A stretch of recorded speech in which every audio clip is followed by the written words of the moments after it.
শুধু দর্শক বন্ধু, আপনারা দেখছেন একে নিউজ বাংলা। বাসন্তী বিধানসভা কেন্দ্রে বারবার কিন্তু বামফ্রন্ট জিতে এসছেন, আর সেই জায়গা থেকে একবার নয়, দুবার নয়, সাতবার বিধায়ক হয়ে বিধানসভায় গিয়েছেন। আমার পাশে দাঁড়িয়ে রয়েছেন মাননীয় সুভাষ নস্কর মহাশয়, এবং তিনি বামফ্রন্ট সরকারের গুরুত্বপূর্ণ মন্ত্রী ছিলেন।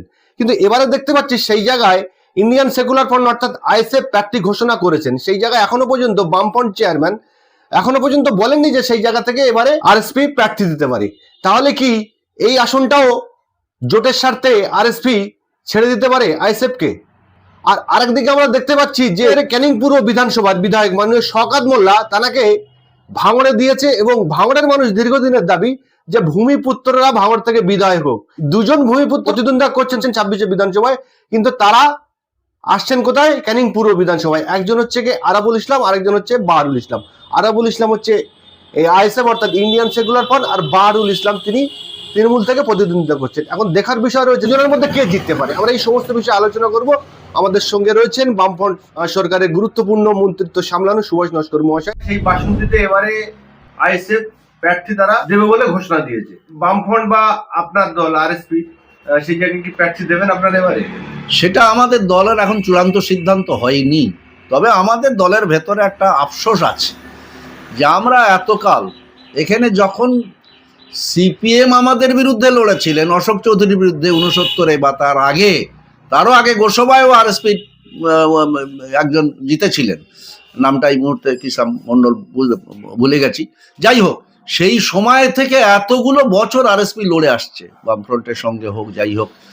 তাহলে হঠাৎ করে বামফ্রন্ট এমন একটা সিদ্ধান্ত তো নিতে পারে না যে মাত্র দুটো আসন, এই জেলার 32-33টা বোধহয় আসন আছে, তার মধ্যে মাত্র দুটো আসন আরএসপি বামফ্রন্টের শরিক হিসাবে।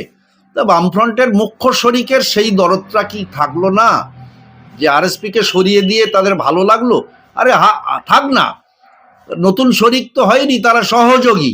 তাহলে এতগুলো সিটের মধ্যে আরেকটা সিট নিত, এই আরেকটা শরিক পুরনো শরিক তাদের সরিয়ে দিয়ে আসনটা দিতে হবে।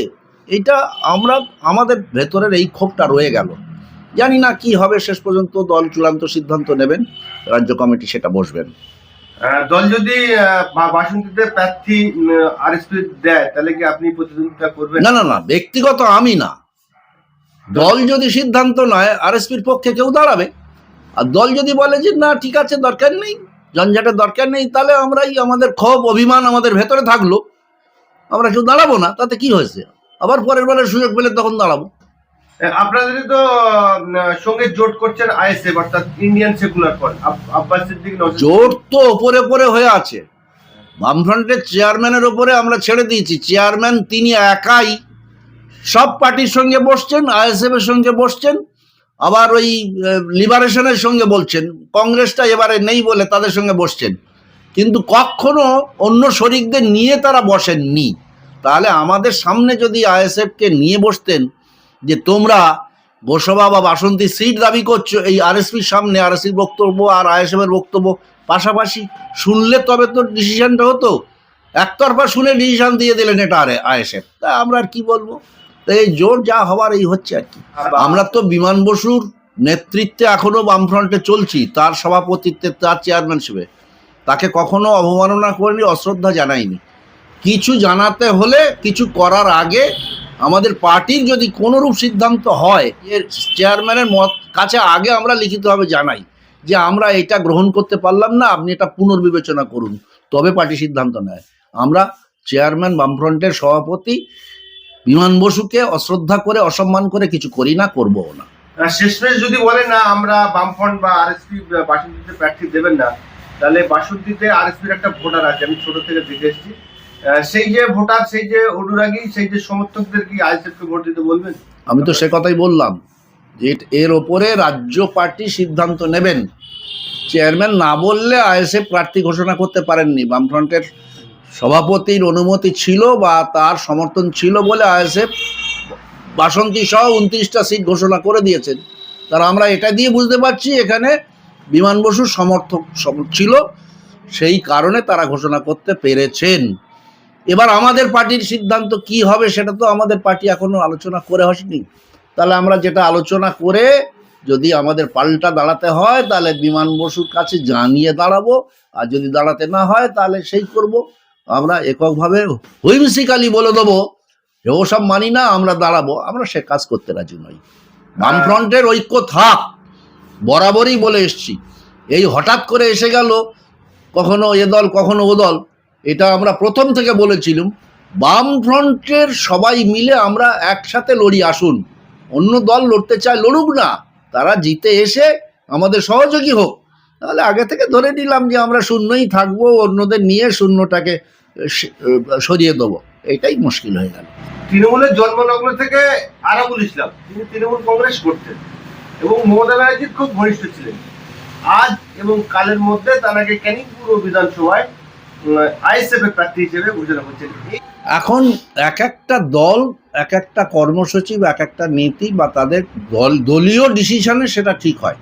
এখন অতীতে কে ছিলেন আর কে ছিলেন না, ঘোরতর রাজ্জাক মোল্লা যিনি মমতা ব্যানার্জির মানে কাপড় খুলে নেবো এই ভাষা ব্যবহার করেছে, জীবনতলায় উঠতে দেয়নি, সেই রাজ্জাক মোল্লাকে তো ওরা নিলেন, নিয়েই তো ওরা করলেন। রাজ্জাক মোল্লা, শওকত মোল্লা তাদের মন্ত্রিসভায় স্থান করে দিলেন। তাহলে এক একটা দল তারাই ঠিক করবেন কাদের নেবেন, সেটা আইএসএফ এর ব্যাপার, তারা আইএসএফ ঠিক করবেন। আর যিনি গেছেন তিনি নিশ্চয়ই তার অতীতের প্রায়শ্চিত্ত করে নতুন দলে যোগ দিয়েছেন। ক্ষমা চাক যাই চাক সেটা তাদের ব্যাপার, তারাই ঠিক করে নিয়েছেন। আমার ব্যক্তিগত কোনো এর মধ্যে বলার কিছু নেই। সেই জায়গায় ভাঙড়ের বাসিন্দা এবং ভাঙড়ের বর্তমান যে বিধায়ক নওশাদ সিদ্দিকী বলছেন যে অভিষেক বন্দ্যোপাধ্যায় এসে দাঁড়ায়, মমতা বন্দ্যোপাধ্যায় এসে দাঁড়াক, যেমন নন্দীগ্রামের শুভেন্দুর কাছে যে ঠিক আমার কাছে তেমন ভাবে আসবে। শওকত মোল্লাকে সেই জায়গায় দেওয়ায় ক্যানিং পূর্বের কিছু মানুষ শওকত মোল্লার অনুরাগীরা তারা আন্দোলন করছেন। এটাকে আপনি কেমন ভাবে দেখছেন? ও তো সবাই যেভাবে দেখছি আমিও তো সেইভাবে দেখছি। মানুষ চায় যে শওকত মোল্লার মতো দুর্বৃত্ত অন্তত হারুক, যার কাছে হোক হারুক, হেরে উপযুক্ত শিক্ষা পাক। আর ও যদি জেতে আর ওর দল যদি সংখ্যাগরিষ্ঠ না পায়, ও আবার এ দল ছেড়ে আর এক দলে যোগ দেবে, যে দল সংখ্যাগরিষ্ঠ। ওদের গদিটা দরকার, ক্ষমতার যেদিকে সেদিকেই ওরা থাকবে বরাবরই। তাই সিপিএম ক্ষমতা থেকে চলে গেছিল, বামফ্রন্ট ক্ষমতা থেকে চলে গেছিল, যারা ক্ষমতায় এসছিল শওকত মোল্লা সেদিকেই গেছিল। এবার যদি ক্ষমতায় ওর এখনকার দল না আসে, যে দল ক্ষমতায় আসবে সেই দলের দিকে আবার যাবে। বামফ্রন্টের নেতৃত্বে যদি ক্ষমতায় আসে, পায়ে ধরে আবার শওকত বামফ্রন্টে ফেরার চেষ্টা করবে, সেটা ভাবার কথা পরবর্তীকালে। সুতরাং এদের স্বভাবটা ওই তো, হারুক, মানুষ দুহাত তুলে উঁচু করে আছে, ওর হারাতে চাচ্ছে। এবং ওখানে কেন দিয়েছে সে নওশাদকে হারাবার জন্যে, ওর অর্থ আছে, ওর অস্ত্র আছে, খুন খারাপি করাতে পারে, ও বোমা বাঁধতে পারে, এ তো মানুষই জানে সে কথাটা। স্বয়ং মুখ্যমন্ত্রী তাই বলেছেন, ওদের দলের নেত্রী তাই বলেছেন। সুতরাং অনেক বোমা সসজ্জ নিয়ে ভাঙড়ে লড়াই করে নওশাদ সিদ্দিকীকে হারাবে, এই জন্যই তো গেছে, কিন্তু হেরে চলে আসতে হবে। ভাঙড়ের বাসিন্দাদের দীর্ঘদিনের দাবি যে ভাঙড়ের ভূমিপুত্র কেউ ভাঙড়ের প্রার্থী হোক। সেই জায়গায় বর্তমান যে সিচুয়েশন তৈরি হয়েছে, ভাঙড়ের দুজন ভূমিপুত্র প্রার্থী হচ্ছেন, একজন আরাবুল ইসলাম আইএসএফ থেকে আর একজন বাহাদুল ইসলাম তৃণমূল থেকে। তারা প্রতিদ্বন্দ্বিতা করবেন ক্যানিং পূর্বে, আর ক্যানিং পূর্বের বিধায়ক শওকত মোল্লা তিনি গিয়ে লড়াই করবেন। এই ভূমিপুত্র বলে খুব একটা কিছু পাবলিকের কাছে কাজ হয় না, ভোটারদের কাছে। আমি বাসন্তীর ভূমিপুত্র, আমার আগে যারা এমএলএ ছিলেন, কালীপদ বর্মন তিনি ছিলেন ভূমিপুত্র, কিন্তু তার আগে পঞ্চানন সিং বাসন্তীর ভূমিপুত্র ছিলেন না কংগ্রেসের। অশোক চৌধুরী তিনি আরএসপি নেতা ছিলেন, কিন্তু বাসন্তীর ভূমিপুত্র ছিলেন না, তবুও মানুষ তাকে জিতিয়েছিলেন। সুতরাং এর পরেও যারা পরপর দুবার, গোবিন্দ নস্কর, তারপরে এখন যিনি এমএলএ আছেন, এরা কেউ বাসন্তীর ভূমিপুত্র নয়।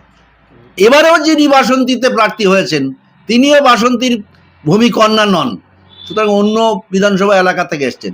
কিন্তু এটা কোনো প্রশ্ন নয়। সারা বিধানসভা এলাকার মধ্যে মানুষ সারা ভারতবর্ষে যেখানে হোক ভোটার হতে পারেন, যে কোনো জায়গায় প্রতিদ্বন্দ্বিতা করতে পারেন। তার মতামত মানুষটা কেমন, কোন দলের, সেটা বিশ্লেষণ করে বিচার করে মানুষই ভোট দেন। আমরা ভোট আসলে দেখি বিভিন্ন বিধানসভায় প্রচন্ড গন্ডগোল হয়।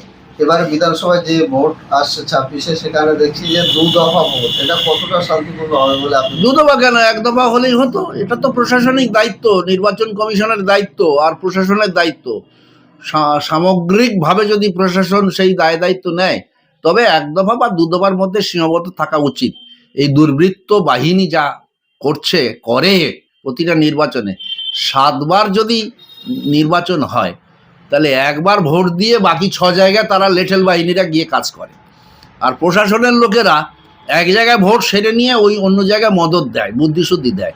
সুতরাং একদিনেই ভোট হলে আরো ভালো হতো।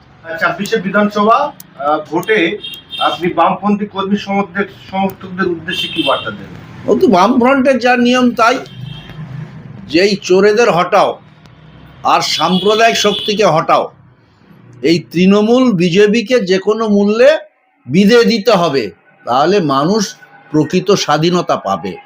লক্ষ লক্ষ বেকারদের নিয়ে ছিনিমিনি খেলছে, পরিযায়ী শ্রমিক, কোটি কোটি পরিযায়ী শ্রমিক রাজ্যের বাইরে চলে যাচ্ছে, এটার পুনর্বহাল করাতে হবে। সেই জন্যে আবার তাদের ফিরিয়ে এনে তাদের কাজের ব্যবস্থা করতে হবে, মানুষের স্বাধীনতা দিতে হবে।